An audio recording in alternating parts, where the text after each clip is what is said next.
وجعل الشمس والقمر بحسبان والنجم والشجر يسجدان وفضل جمالا على جمال كما فضل مكانا على مكان وإن كان على الإنسان ونشهد أن لا إله إلا الله وحده لا شريك له لا جد له ولا ند له ولا مثل له ونشهد أن لا إله إلا الله وحده لا شريك له ونشهد أن سيدنا وسندنا ونبينا وحبيبنا وطبيبنا ومولانا محمدا عبده ورسوله صلى الله عليه وسلم تسليما كثيرا كثيرا أما بعد فأعوذ بالله من الشيطان الرجيم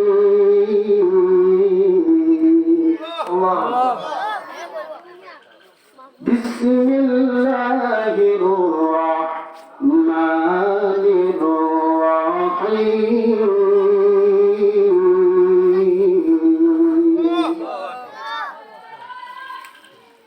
يا أيها الذين آمنوا اتقوا الله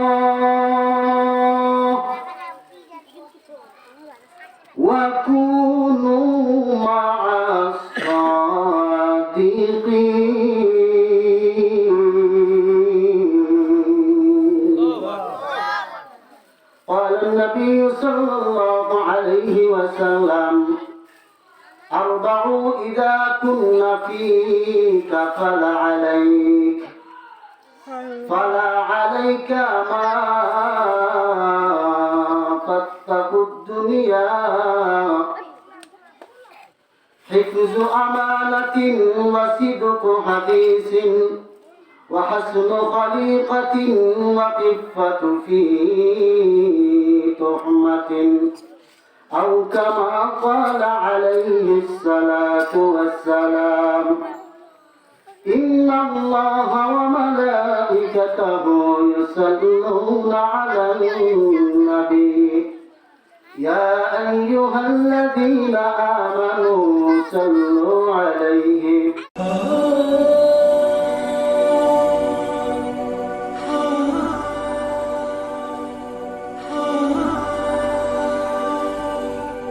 আল্লাহ পাক দান করলেন সেই জন্য সেই মহান সত্তা আল্লাহ রাব্বুল আলামিনের দরবারে কালিমাতুশ শুকর আদায় করি সকলের আলহামদুলিল্লাহ। আমার নবী সরকার দু আলম নূরে মুজাসসাম রাহমাতুল লিল আলামিন হযরত মুহাম্মদ মুস্তাফা সাল্লাল্লাহু আলাইহি ওয়াসাল্লামের যুগে কত সুন্দর একটা যুগ ছিল। আমার নবী যে আসার আগে সেটা ছিল অন্ধকারাচ্ছন্ন যুগ, সেটা ছিল জাহিলিয়াতের যুগ। আমার নবী যখন দুনিয়াতে তাশরীফ আনয়ন করলেন, তাশরীফ আনয়ন করার সঙ্গে সঙ্গে এই পৃথিবীটাকে নবীর নূরে নূরান্বিত করে আলোকিত করে দিয়েছেন, বলেন সুবহানাল্লাহ। সেই নূরের পরশে মূর্খ মানুষেরা শিক্ষিত হয়ে গেছে, সেই নূরের পরশে জাহিলিয়াতের যুগের মানুষেরা স্বর্ণতে রূপান্তরিত হয়ে গেছেন, বলেন ঠিক কিনা? আমার বাবার আমার জাহান্নামী মানুষেরা সার্টিফিকেট ওয়ালা জান্নাতি লোক হয়ে গেছে। কার কারণে? আমার নবীজির কারণে। আমার নবী করিম সাল্লাল্লাহু আলাইহি ওয়াসাল্লাম এই দরাতে তশরীফ আনার কারণে, আমার নবীজির নূর মুবারকের কারণে আল্লাহ রাব্বুল আলামিন সমস্ত মানুষ কেন কুল কায়নাতের মধ্যে 18,000 মাখলুকাত রয়েছে, 80,000 আলম রয়েছে, সমস্ত আলমই যেন নতুন এক ভুবন তারা পেয়ে গেল। বলেন সুবহানাল্লাহ। জন্ম আমার নবীর যুগে হলে কেমন হতো। যদি আপনি আমার জন্মটা নবীর যুগে হতো, খুশি হতেন না বেজার হইতেন? আর আওয়াজ নিয়ে তো বুঝাতে খুব বেজার হইতেন। খুশি হইতেন না বেজার হইতেন? জন্ম আমার নবীর যুগে হলে কেমন হতো। জন্ম আমার নবীর যুগে হলে কেমন হতো। দুনয়নে রাসূল পাক দেখিলে কেমন হতো। বলেন দুনয়নে রাসূল পাক দেখিলে কেমন হতো। জন্ম আমার নবীর যুগে হলে কেমন হতো। জন্ম আমার যুগে হলে কেমন হতো। দিনী কত আলোচনায় তাকিতাম আমি অদম। সামনে রাসূল পাক তো পাশে সাহাবাগণ। দিনী কত আলোচনায় তাকিতাম আমি অদম। সামনে রাসূল পাক তো পাশে সাহাবাগণ। আবু বকর ওমর উসমান আলী সঙ্গী কেমন হতো। দুনয়নে রাসূল পাক দেখিলে কেমন হতো। দুনয়নে রাসূল পাক দেখিলে কেমন হতো। জন্ম আমার নবীর যুগে হলে কেমন হতো।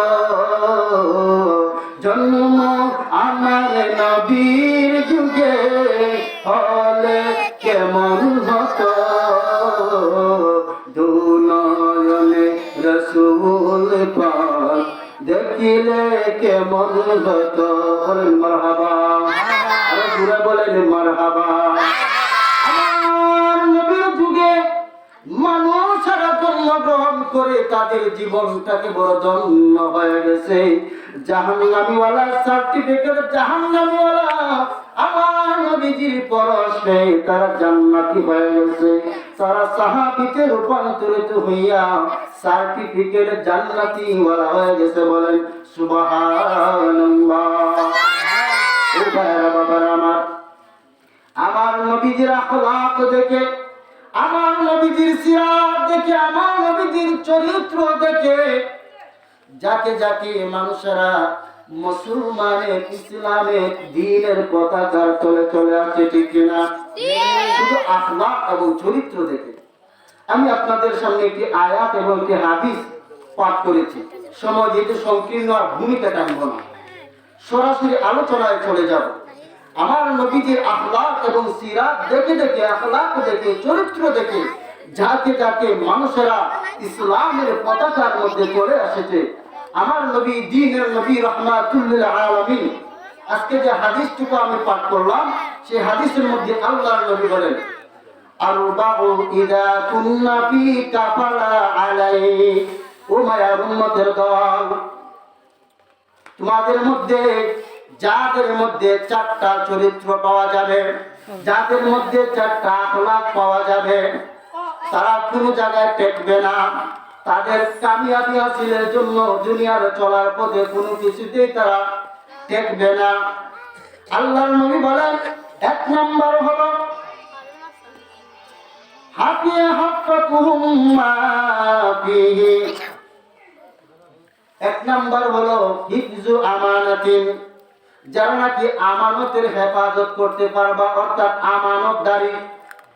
যে লোকের মধ্যে বেশি বেশি আমানতদারি পাওয়া যাবে, আল্লাহর নবী বলেন, ও দুনিয়ার মানুষেরা, ও আমার উম্মতের দলেরা, আমানত যাদের মধ্যে পাওয়া যাবে তারা কোন জায়গায় টেকবে না, তারা নিশ্চয়ই সফল কাম হয়ে যাবে। এই আমানতদারিতা যার মধ্যে পাওয়া যাবে না, আল্লাহর নবী বলেন, শুনে রাখো, যার মধ্যে আমানতদারিতা গুণটা পাওয়া যাবে না, তার মধ্যে মনে করবা ঈমানও পাওয়া যাবে না। দেখে আমার কথা না, নবীর হাদিস। যার মধ্যে আমানতদারি পাওয়া যাবে না, তার মধ্যে ঈমান নাই। আমার নবী হাদিস শরীফের মধ্যে বলেন, লা ঈমানান লিমান লা আমানাতা লাহু, যার মধ্যে আমানতদারিতা নাই, তার মধ্যে কি নাই? ঈমান নাই। দুনিয়ার মধ্যে আল্লাহ পাক 1,24,000 মতন করে 2,24,000 নবী রাসূল দুনিয়ার মধ্যে পাঠাইলেন। সমস্ত পয়গম্বরদের মধ্যে এই গুণটা ছিল। কি গুণ? আমানতদারি। কি গুণ? আমানতদারি। একটু কথা বলবেন, গুণটার নাম আমানতদারি। সবচাইতে বেশি ছিল আপনি আমার নবী মুহাম্মাদুর রাসূলুল্লাহ সাল্লাল্লাহু আলাইহি ওয়াসাল্লামের মধ্যে। বলেন সুবহানাল্লাহ। তার প্রমাণ, আমার নবী যখন মক্কা ছেড়ে যখন মদিনায় হিজরত করবেন, তখন কাফের বেঈমানেরা আমার নবীজি যেই ঘরের মধ্যে আরাম করতেন, ওই ঘর চতুর্দিকে তারা ঘেরাও করে দিল। কাফের বেঈমানেরা নবীকে শহীদ করে দেবে। আল্লাহ রাব্বুল আলামিন ওহীর মাধ্যমে জানা দিলেন, হাবিব, আপনার হুজরা মুবারক তারা ঘেরাও করে রেখেছে, আপনাকে শহীদ করে দেবে। আমার নবী, আপনার নবী হযরত আলী রাদিয়াল্লাহু তাআলা আনহুকে ডাকলেন, হে আলী আসো। আলীকে ডাকিয়া সমস্ত কাফের বেঈমানেরা তখনকার সময় নবীজিকে আল আমিন বলে উপাধি দিয়েছিল। কি উপাধি দিয়েছিল? আল আমিন। তখন তাদের ধন সম্পদ যা কিছু আছে, স্বর্ণ মুদ্রাগুলা আমার নবীর কাছে আমানত হিসাবে দিয়ে রাখতো, জমা দিয়ে রাখতো। কেন জমা দিয়ে রাখতো? যদি মুহাম্মদের কাছে জমা দেয়, এই মালটা, এই টাকাটা, এই সম্পদটা ইদিক সিদিক হবে না। আপনি আমার সমাজে আমানতদারি খুব বেশি আছে মনে হয়, নাকি? তা খুব বেশি। আমার কথা বুঝতেছেন না? আমানতদারিটা খুব বেশি মনে হয় আপনি আমার সমাজে। ভাইরে বাবারে আমার, 10,000 টাকা যদি কাউকে বিশ্বাস করিয়া দেন, ভাই আমার 10,000 টাকা আপনার কাছে আমানত দিলাম, রাখেন। 1 বছর পর আপনি হঠাৎ গিয়ে খুঁজছেন, ভাই 10,000 টাকা দিয়েছিলাম, হঠাৎ করে আমার দরকার, দিয়া দেন। এমন আমানতদারিও আছে আমার নিজ চোখকে এবং কানে দেখেছি, চোখে দেখছি। তখন বলে 5টা দিন পরে নেরো ভাই তোমার টেহারা তো খরচা করে দিয়েছি। বাবারে, আমানতদারি কেমন বুঝো? কেমন আমানতদারি? তোমার কাছে দিছে আমানত, যে সময় চাইছে হবে তা। এমন আমানতদারি কম না বেশি আপনার আমার সমাজ? বন্ধু আমার দিনের নবী রাহমাতুল্লিল আলামিনের কাছে তাদের ধন সম্পদ গুলো নবীদের কাছে আমানত দিত। যখন চাইতো তখনই নবীজি দেয়া দিতেন। এখন নবীজি হিজরত করবেন, মদিনায় চলে যাবেন। আলীকে সমঝাইয়া দিলেন, হ্যাঁ আলী, আমি চলে যাব মদিনায়, আল্লাহর হুকুম এসেছে হিজরত করার জন্য। দেখো অমুকের পয়সা, অমুকের সম্পদ আমার কাছে আমানত আছে। আলী রে, আমি যখন চলে যাব ওই সম্পদ গুলা, ওই মাল গুলা অমুকের কাছে পৌঁছাইয়া দিবা। কেমন আমানতদারি আমার নবী! হ্যাঁ বাবার আমার, এমন আমানতদারি ছিল পূর্বের যুগের মানুষেরা। তারা যদিও কালিমা জানত না, তারা যদিও কোনো কিছু পারদর্শী ছিল না, তেমন শিক্ষিত ছিল না, কিন্তু তাদের ইমানটা বড় কি আছে, বড় মজবুত আছে। আমাদের মতন নড়ে বড় ইমান না, সামনে একটু ধাক্কা খাইলে ইমান শেষ। আগেকার মুসলমান ছিল বড় খাঁটি ইমানদার। এক আল্লাহর বান্দা জমি বিক্রি করলো, যার কাছে জমি বিক্রি করেছে সে জমি কিনা, জমি বিক্রেতা চলে গেল অন্য জায়গায়, মনে করেন গ্রামের মধ্যে জমি বিক্রি করলো। ওই ব্যক্তি জমি বিক্রি করে টাউনে চলে গেছে। এইদিকে গ্রামের মানুষটা যে জমি কিনলো, কেনার পর বিল্ডিং বানাইবে, বিল্ডিং বানানোর জন্য জমির মধ্যে যখন গর্ত খনন করতেছে, গাঁথা করতেছে মিস্ত্রিরা, গভীর গর্তের মধ্যে দেখা গেল কলসি ভরা একটা স্বর্ণ মুদ্রা, কলসি ভরা। ওই আল্লাহর বান্দা কলসি ভরা স্বর্ণ মুদ্রা পাইয়া পেরেশান হয়ে গেল, কি করব কি করব। এই কলসি ভরা স্বর্ণ মুদ্রা তো ওই মালিককে আমার দিতে হবে, সুবহানাল্লাহ বলেন। আর এখনকার মানুষ যদি হইতো কি বলতো, কলসি পাইছি রে একটা। ও ভাইরা বাবারা আমার, ওই আল্লাহর বান্দা পেরেশান হয়ে গেল, কিভাবে তার কাছে পৌঁছানো যায়। কলসিটা নিয়ে টাউনে চলে গেল ওই বান্দার কাছে গিয়া বলতেছেন, বাইরে তুমি যে জায়গাটা বিক্রি করছিলা, ওই জায়গা মাটি খনন করতে যাইয়া স্বর্ণ মুদ্রার একটা কলসি ভরা স্বর্ণ মুদ্রা পাইলাম, ভাই তোমার স্বর্ণ মুদ্রা কলসিটা তুমি নিয়ে নাও। ওই ব্যক্তিটা বলতেছে, ও ভাই আমি জায়গা বিক্রি করে দিয়েছি তোমার কাছে, ওতে আমি জায়গা বিক্রি করার সাথে সাথে সেই কলসি স্বর্ণ মুদ্রা ভর্তি কলসিটাও তোমার, সুবহানাল্লাহ। এখন দু একজন একজনের টক্কর নিতেছে। বিক্রেতা বলতেছে, ভাই এটা তোমার, কারণ আমি যে জায়গা বিক্রি করলাম ওই জায়গার জমিনের নিচে যা আছে এবং তোমার বাড়ি ওই জায়গার উপরে আসমান পর্যন্ত তুমি মালিক, অতএব এটা আমার না, তুমি নিয়ে যাও। দুইজনের মধ্যে টক্কর লাগলো, কেউ নিতে চায় না। এবার কাজীর দরবারে চলে গেল, বিচারকের দরবারে। দেখি বিচারক যাকে নেওয়ার জন্য রায় দেয় তা সেই কলসি ভরা স্বর্ণ মুদ্রা নিবে। চলে গেল বিচারকের দরবারে। বিচারককে বৃত্তান্ত সব কিছু বলার পরে বিচারক আবার কেমন বিচারক রে ভাই দেখেন, তখনকার বিচারক যদিও হিন্দু হইতো, যদিও বিধর্মী হইতো, তাদের ভিতরে ইনসাফ ছিল, কি ছিল, ন্যায় বিচার পাওয়া যেত। যে কোনো ধর্মের হোক ন্যায় বিচারটা পাওয়া যেত।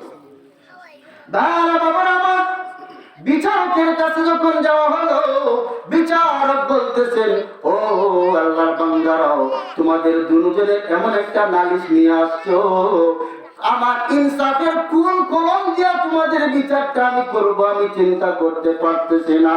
ও ভাইরা রে, তোমার কি মেয়ে আসেনি, বিলে আছে, তোমার ছেলে আসেনি, বিলে আমার ছেলেও আছে, বিয়ের উপযুক্ত,